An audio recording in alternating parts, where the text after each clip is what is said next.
Good morning, everyone, and welcome to this month's seminar, or webinar. We're just letting everybody in, so just give us a moment as that progresses.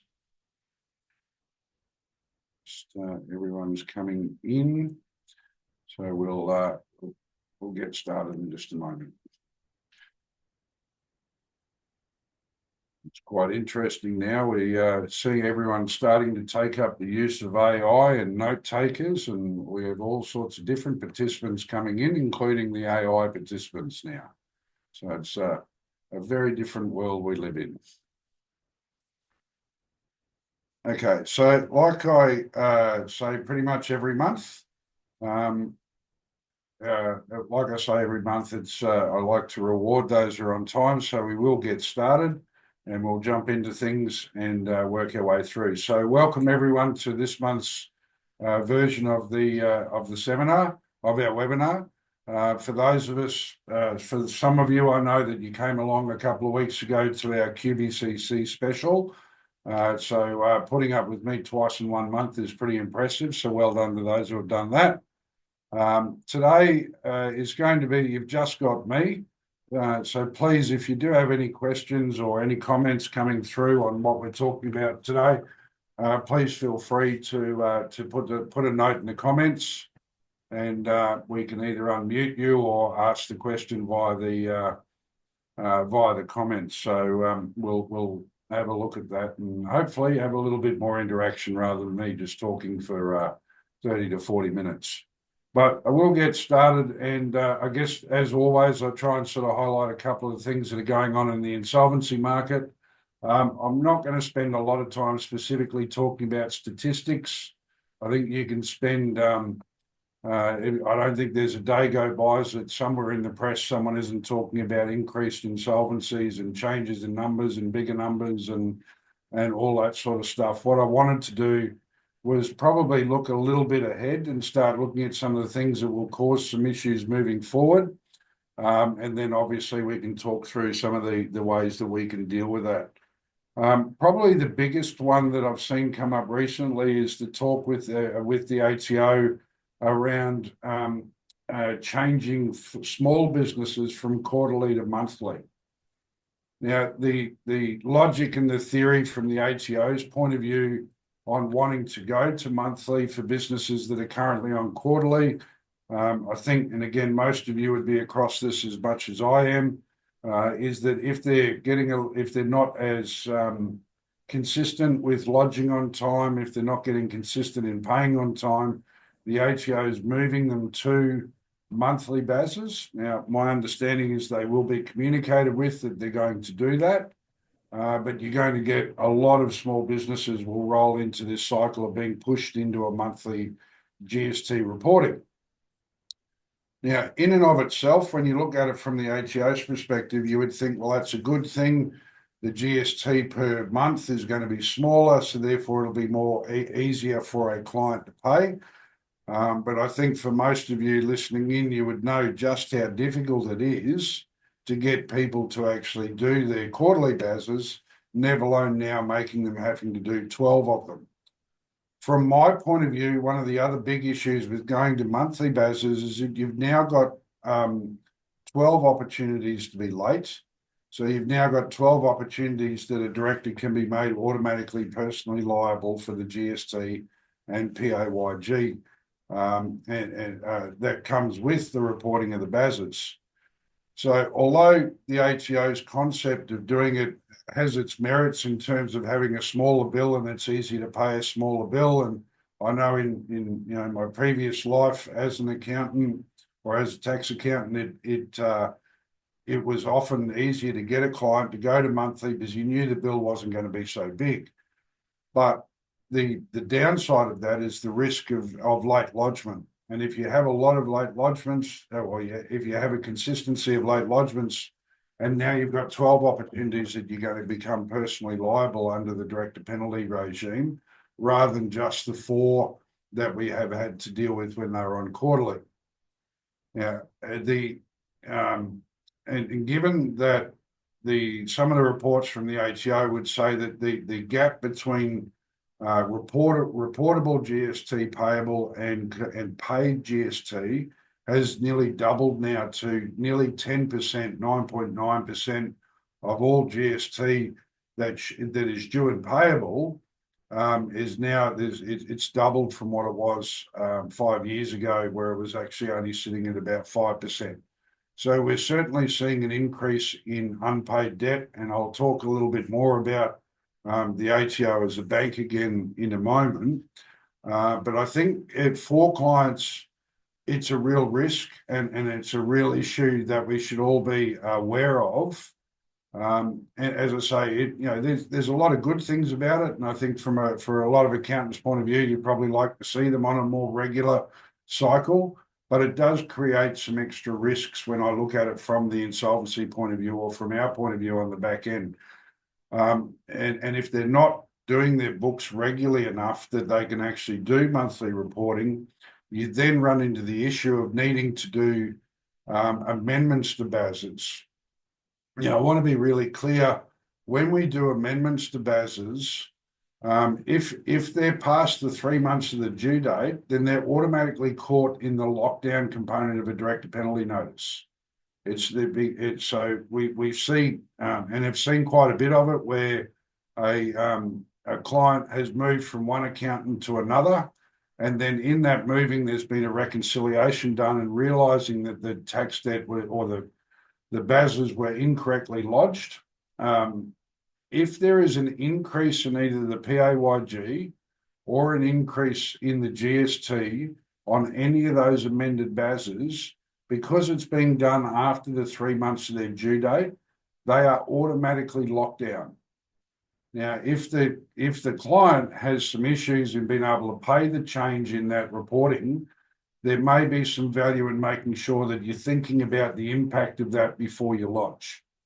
I'm certainly, we need to report correctly, and clients need to report correctly, but be aware that you are actually creating a personal liability if you lodge those amendments. And if you don't have a strategy for that, then obviously there are some significant issues that will need to be addressed later down the track. Again, it's that I believe it starts typically for the ATO. They've done a great thing in saying that they're starting it on the 1st of April. So there's been a whole lot of jokes about it not being an April Fool's joke, but it does kick in, in only 2 months' time. And it's something that we should all be really, really aware of. And if someone is marked by the ATO as needing to go to monthly, then there are these added risks that I think just to be a little bit aware of. Overall, I understand the concept of why they're going to do it. Now, the other thing I want to do, just highlight, and again, there's been plenty of press on it, but I don't think we can ever be too cautious, or from our point of view anyway, just reminding you of what's actually being attacked, because as Jonge read, we see this almost every day. For you, it only happens when a client happens to be within these categories. Since January, have probably seen the largest increase in director penalty notices being issued, garnishee notices being issued, and credit reporting, credit files being reported than I've seen in the history of my being in this industry. So 15, 16 years. And even back when I was as an accountant, I didn't see anywhere near the numbers that we are seeing now. The ATO is absolutely and completely ramping up particularly these 3 areas. So director penalty notice, again, garnishees and credit reporting. And I think, again, under their premise, for those who listened in October in our webinar last year, they're wanting engagement. They're wanting people to talk to them. And if you're not, then they're issuing. So under their guise of wanting to connect with the taxpayer, they're issuing all these notices. And we're, as I say, seeing a massive increase in activity in that area. I think in 1 week in late January, I think I must have seen about 8 different companies with director penalty notices come in 1 week. Now, these are clients that we were already working on, and we're working towards the restructures, and then all of a sudden the ATOs just had enough. So they turned the DPN machine back on with great gusto. The other one is these garnishee notices. They're becoming a very popular tool. Now, this is more about collecting than it is about engagement, because they're obviously trying to jump into people's bank accounts and chase down debts. But it's not only bank accounts. We're seeing a real increase in them attacking EFTPOS facilities. So they're trying to get to it before it actually gets to the bank account. And at the moment, I'm aware of, and we're only a small part of the total market, but I'm aware of 10 clients with garnishees on their EFTPOS facilities. Now, very, very difficult. You pretty much can't get them removed. You can have some luck in negotiating down the amount that they take. But when you couple the pressure that small businesses have got at the moment in having such small profit margins, if you're having 10% even taken from your daily sales, then you're really running it. There's really no profit left for a lot of small businesses, and particularly what we're seeing. So if that's been taken out up front, all that you're leading to is a bigger problem down the track. So please be aware that that's a really powerful tool. It's being used a lot, and it's again something that you can't predict when they're going to start. The only thing, and I've spoken about this in our presentations before, the only thing that you can predict is what bank they're going to potentially attack if they go to a garnishee. So if you've got a client who, when they set up their accounts, you have to nominate an account for any potential refunds that come into, they will issue a garnishee on that bank. So if you have a client who is potentially, a target for a garnishee, then you may want to talk to them about having a second company bank account with a second bank that's not attached to that bank.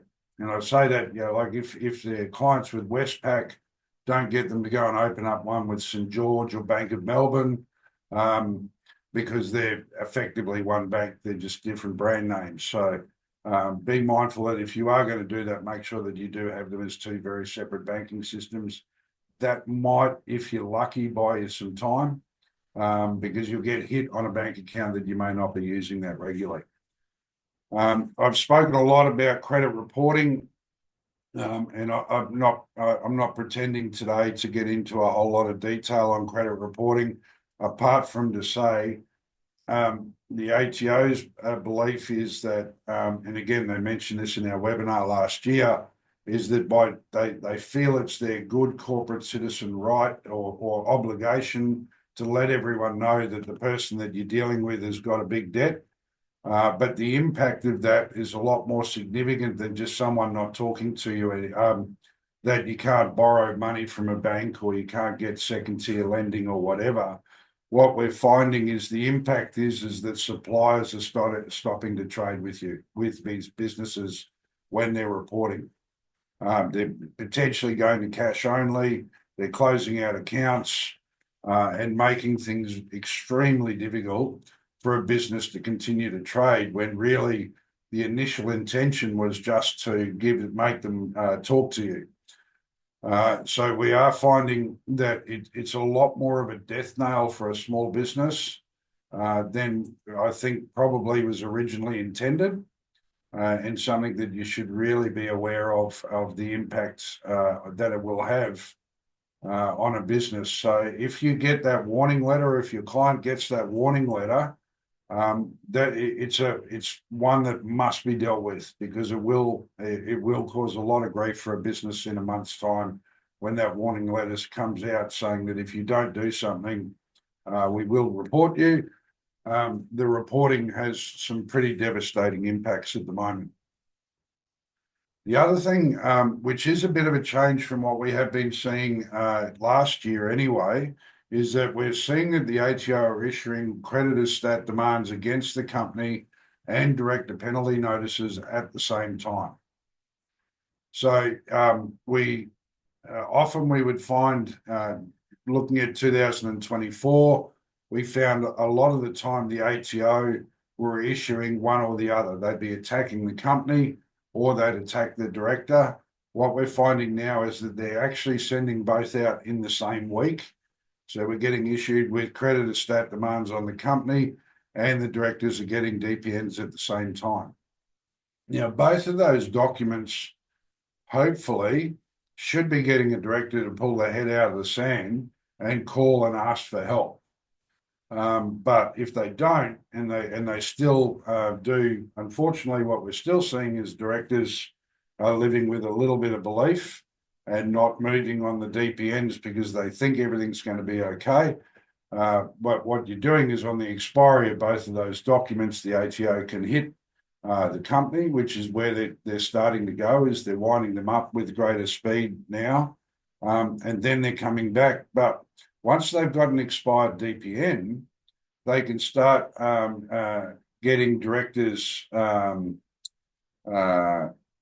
refunds on their tax returns. So where they were used to, they might be doing PAYG for themselves at a normal salary. When they do their tax return at the end of the year, because they've got an expired DPN, that's on their personal tax account now.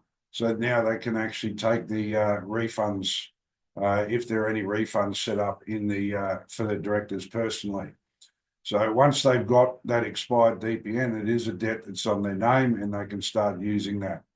What we're then seeing is that they're then garnishing the director for their personal wages. So they're issuing a garnishee notice against potentially the director's own company, issuing a garnishee for wages. And then the director's got to start paying out of their own wages as well. What that causes is directors don't like losing money, as we all know. So if all of a sudden their personal income wage is dropping by 15% or 20%, what they're then doing is drawing more against their loan. Rightly or wrongly, they're then drawing against their loan to take some extra money out, which is creating a bigger cash drain on the small business. So there's a lot of these little things that are happening that I guess what I'm trying to highlight is that all of those are having little impacts moving forward and helping drive a lot more issues for a business. And we all know at the moment, small businesses are struggling to make a profit, as I mentioned before. Their cash flows are dropping. Getting cash in is taking longer. All of the businesses' costs are going up. So we've got increases in energy, we've got increases in wages, we've got all of those various increases. But because at the personal level, we've got an increase in cost of living, what we're finding, and the higher interest rates, what we're finding is that there's pressure coming from the end user to keep prices down on small business. Businesses have got the prices are rising, they've got pressure to keep their costs down, so margins are dropping out. And that's then creating the impact that we're seeing a lot of, and that is that the ATO is still being used as a bank. Now, the ATO knows that. They know that they're being used as a bank, and again, in the webinar last year, they specifically said that they're trying to get rid of that behaviour and that thought process, but that's a slow transition. So these are just a couple of the things that I wanted to highlight that we're seeing. So that you've got some ammunition when you're talking to a client that might have an outstanding tax debt, and they're going, oh well, we'll work through it. I'm hoping by giving you some of these different things that will give you some more ammunition to hopefully wake them up to deal with the issue before it gets to hand. Now, one thing that there isn't being talked about a lot, and I've spent a lot of, even this morning, talked about director penalty notices and the impact on directors personally, all of that sort of thing. But and there are so many expired director penalty notices out there at the moment that will have an impact on directors. What we're not seeing at the moment is the ATO aren't pushing towards personal bankruptcy at any great rate. So we are seeing that even though they're issuing against the directors personally with the DPNs and all the rest of it, they are then using garnishees for their wages. They're garnishing their personal bank accounts, all of those different things. They're not actually taking the step all the way through to insolvency. Now, that's not that unusual. We normally find in any insolvency market where you have this increase in corporate insolvency, the personal insolvency often runs 12 to 24 months behind. So what I'm trying to flag is that although it's not happening yet, we will see that increase coming towards the back end of this year and moving into 2026. Now that's a great opportunity for you as advisors to be talking to your directors about how they're structured personally to protect against that moving forward.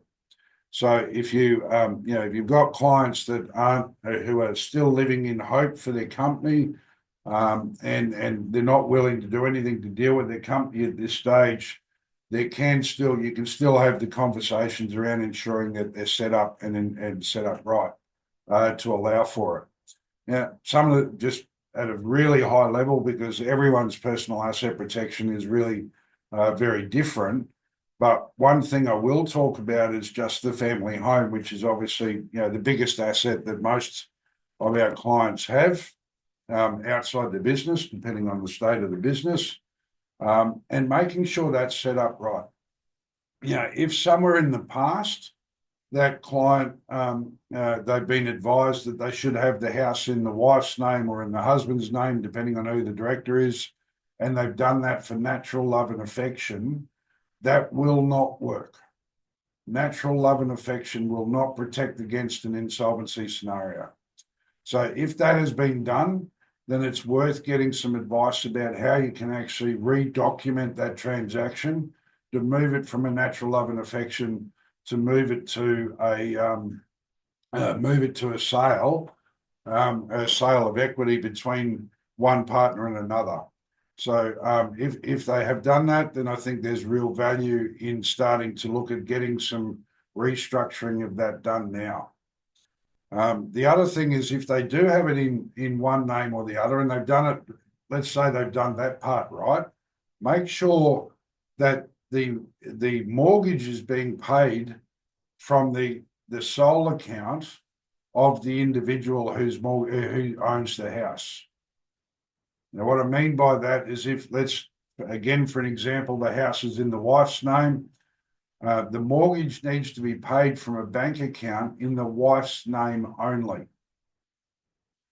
If they have a joint account, that creates a problem, because a trustee in bankruptcy, and particularly a trustee that doesn't want to listen to the argument of who's paid for it, if it's coming out of a joint account, the husband technically it can be argued that the husband is actually starting to rebuy an equity position because he's putting money into the mortgage for the house.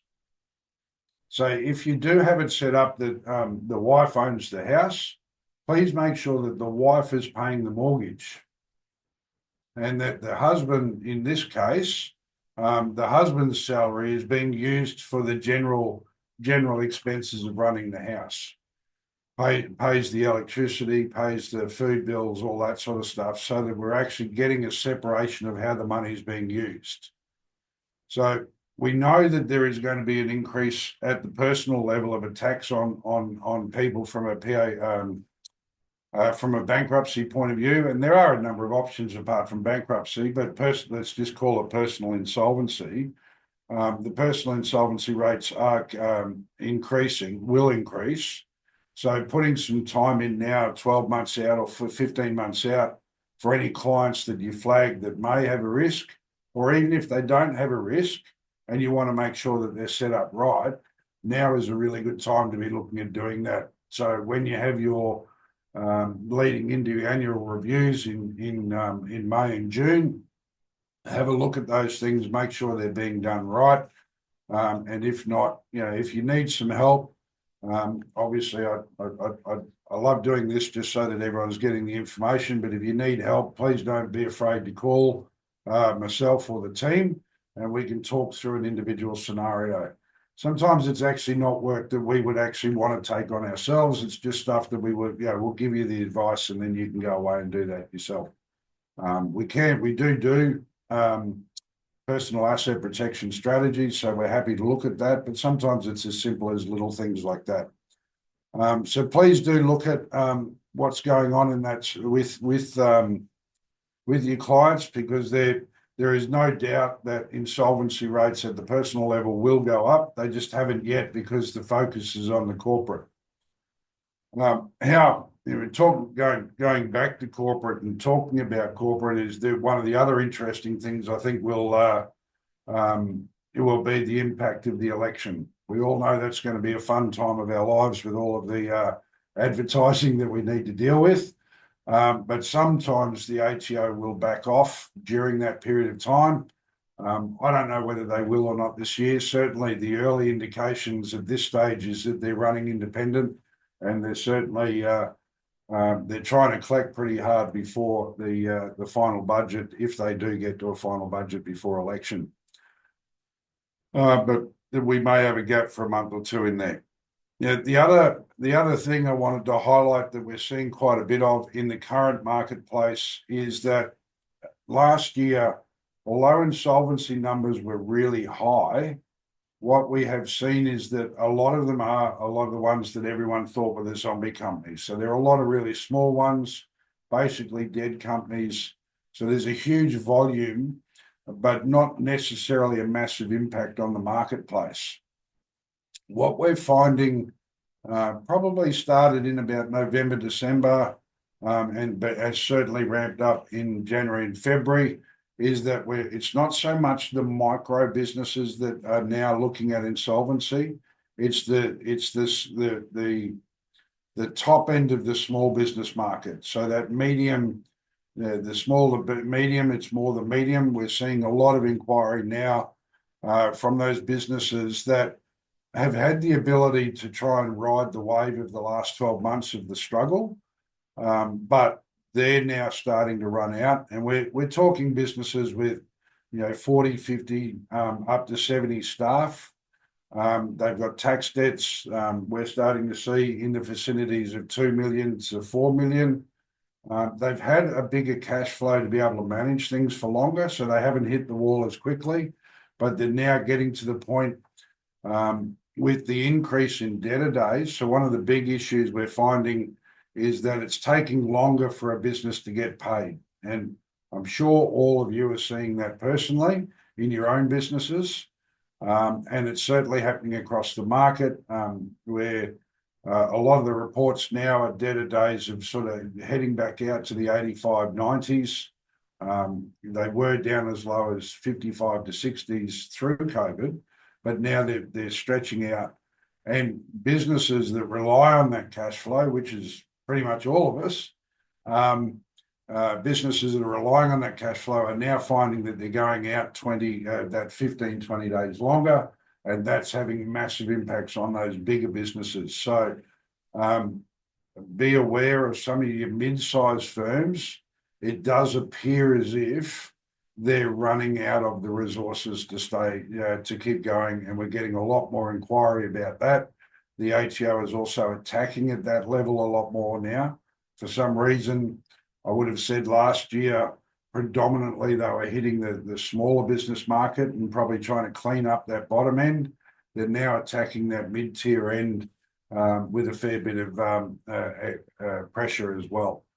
And when you get a DPN for a business that's got a $2 million tax debt, you're starting to talk some significant issues if they come through. So I can't say I can sit here with actual evidence around that, but you can certainly see from the inquiry type that we're getting that the businesses that we're dealing with at the moment are certainly moving are higher volume businesses with higher impacts on staff and all the rest of it. All of that leads me to, I guess, just to very broadly say that there's still time is on our side to be able to deal with companies. So when you're seeing these things, Please talk to us earlier. When a director is willing to talk, make sure that they're looking at all of their options. I'm not going to go a lot into the small business restructure because we do have a seminar series coming up and we're going to be talking about that in a lot more detail. But it's become a hugely popular insolvency strategy. At the moment, it's about 25% of all insolvencies in Australia. But what we're finding is that there are now getting a lot of directors who went into it last year who are now going, I can't afford it, I can't deal with it because it wasn't the right strategy for them. So please talk to the strategist that you're connected with, or give Hank or I a call, give any of the team a call and talk about scenarios with your clients, because doing it early and making sure that you're looking at the long-term impact as well as the short-term, just trying to deal with the problem in front of you today, is really important. So there certainly are some big things. There's some big opportunities to deal with things correctly using insolvency as a tool rather than as the hammer that it's being used with by the other side. I think from just to give you, and I guess with the change in obviously the costs of living and all that sort of stuff, it's no wonder that it's no surprise, I guess, that hospitality and luxury items and luxury businesses are starting to become affected even more than some of the others. And things like boat companies who've been doing very, very well, caravan companies that have been doing very, very well over the last 5 years, and they've geared up. And now we're finding that they're really being hit because people can't afford to go and buy that next boat or buy the caravan. The caravan market is a really interesting one because it's completely flooded now with second hands because everyone wanted to be a nomad while it was in COVID. But now that we're out of COVID, they've got caravans sitting around doing nothing. So the second-hand market's destroying most manufacturers. So, we've got a client at the moment who is in the boat building industry who's realised, he's used the ATO, so we're having to deal with a restructure. But more importantly, what he's had to do is actually change the focus of his business because he knows for the next 2 to 3 years, he's not going to sell enough boats to stay afloat. So he has to reinvent his business to have a second stream and making sure that's structured right, that whether you keep it in the same entity or whether you have a second entity with that lends staff across as need be, so that you can have a second stream of income. So again, now's the time to be looking at that with businesses and making sure they're structured right, and restructuring the old business that might be in trouble to give it the chance when you're re-energizing it with new income streams. So in our case, he's going more into the repair business, repair side of fiberglass, because he's obviously very good with fiberglass and building boats. So he's now moving more into the repair side. And then the question is, do you keep that in the same business or do you create a new one? And managing all of those components as you drive your way through these things. Because I know a lot of you are talking to clients about re-engineering and finding new income streams, but make sure that's been set up right and you're not just trying to fill holes that can't be filled. Because if you do get a new income stream up that's doing really well, it may still not be enough to cover the legacy debt of the old. So there are plenty of options out there. So that would be one that I think is really important to be looking at the moment. Is if you are talking to your clients about new income streams, re-engineering the business, work out how you want to re-engineer it and how you want to structure that re-engineering within the business structure to help them move through. I've already talked about the family home. I think that's a really critical one at the moment. The other thing I wanted to raise, and again, anyone who's a regular listen to me will have heard me talk about this before, is if people are borrowing against their family home to put into the business, please ensure it's secured. We're seeing, I'll give you an example of how this works. So I had a client, one of our referrers, one of our regular referrers, took heed of this loan account that I keep talking about when they loan money in. About 3 years ago, the client actually put about 300,000 into their business. They borrowed against their home, put the money into the business so that they could actually work through what's been a fun couple of years. Also, on top of that, the director over that 3 year period, probably more in the first 18 months of it, also injected a few more chunks of money. But when the loan was set up, with the 300,000 and the ability for the director to add more money in at any time under the same security agreement. So there was an ability to add extra. About 6 months ago, the director realised that all of the work that he was doing and the money that he was putting in wasn't actually going to save the business. He still had a tax debt to deal with and still had a number of other issues that we needed to deal with. But there were significant assets in the business. Now, because he had the all PAP in charge and the loan in place, as we've been preparing to do the controlled exit of the business and we've been selling down the assets in the business as it's been shut down before we liquidate, we've been able to take sales, the equipment sales, and put that money against the loan back to the director. Now, when we liquidate, because they are a secured creditor, they have first right to that money. So there will be no preference claim against the director for pulling money back out. If we didn't have that loan, there's probably about 350,000 worth of assets. There will be cash assets once we sell the equipment that we wouldn't normally be able to give to the director unless we divided it up evenly across all creditors. So the creditors of this business in total will be about $1 million, including the loan account of the director. If we had let's call it for simple sake today, that there was 500,000 worth of cash assets, with the loan agreement, all of that money can go back to the director. Without the loan agreement, we would need to share it across all the creditors, and the director would only get just under half of that. So it's a really powerful tool to use. And in this case, we did it, using it as a repayment as we're selling down the assets.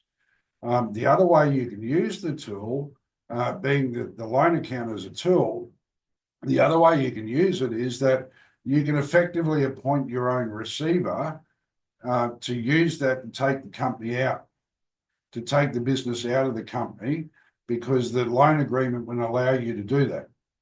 It's obviously a very complex strategy. I'm not going to go into all of it today, but it's a powerful enough tool that you can actually take the business out, and then the owner, being the holder of the loan, which is the director in this case, could re-license the business to a new entity to allow that to trade in a different format and a different structure.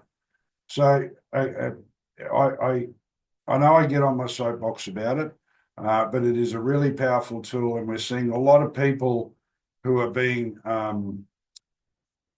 don't want to use the word conned, are being influenced to go and borrow money to pay out tax debts against their home, but they're not being set up right to be able to give them the best chance to get that back if things don't work out.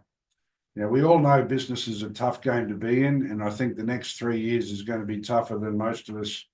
Well, there's a few more grey-haired people here listening than just myself. So some of us have seen these tough times before, and businesses do fail, even if they are a good business. So having those structures in place is really, really important. That's pretty much what I wanted to cover today. Has anyone got any questions, want to make any comments, seen anything strange that you want to talk about? Please just put your name in, or don't put your hand up as I can't see everyone's screen. But if you've got anything that you would like to talk about or ask about, please feel free to either unmute yourself and start talking, or put a comment in the chat. And while you're doing that, I will let you all know that we won't have a webinar in March, where it will give all of you a rest from listening to me online. But we do have our seminar series, in March, where we're all, hopefully we can see a lot of you in person. And I'll just quickly, while everyone's maybe madly typing, or hopefully madly typing with some questions. That's the one. Hopefully you can see on the screen there the various venues and where we've got things starting from next Wednesday all the way through to the 3rd of April. You can use that QR code and use your phone and scan that, and that will take you straight to the registration page if you haven't already registered. Plenty of venues, lunches, breakfasts, afternoon teas even. So we've got all different time slots there that you're welcome to come along. Would love to have you come and join us. So that we've got spent a lot of time putting together a seminar which hopefully will help provide some answers to questions around how to deal with these things.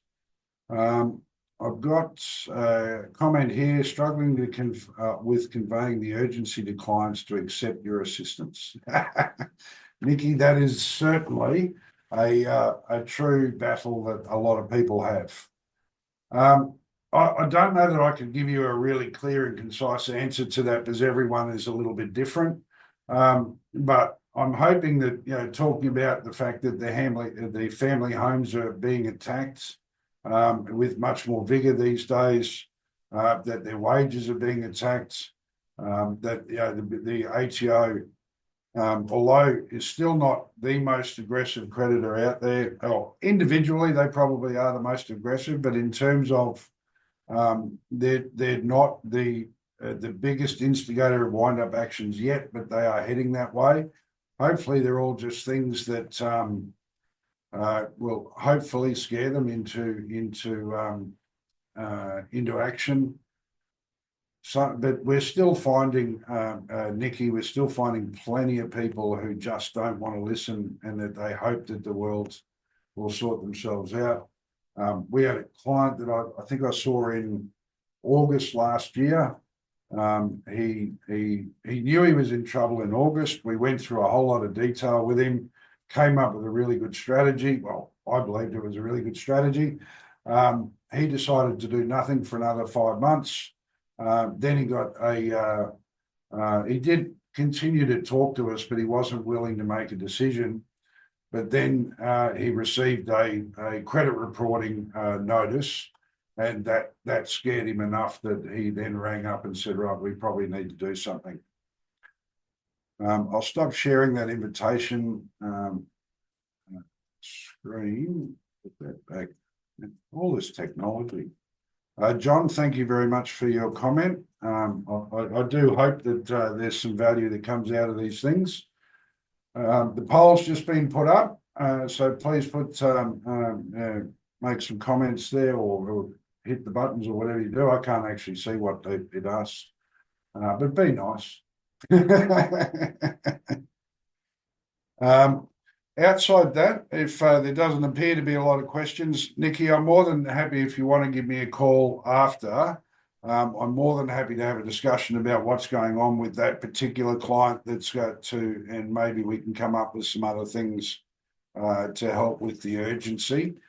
But it is a really difficult one. I'm unfortunately seeing way too much of people living in hope, which is, it's a good thing that people have hope, but it's also a pretty dangerous thing in business sometimes. So if there is nothing else, thank you all for joining us again. As I said, we won't have a March one, but we will be back in April, just before the Easter break. I think they're making me work between Easter and Anzac Day in that 3-day period. So some of us will be smart enough to get away, but I'll be there. So we look forward to catching up with you online again, and hopefully over the next month, Hank and I will get to see you around the traps throughout Australia, or the eastern seaboard at least this time. Thank you, everyone.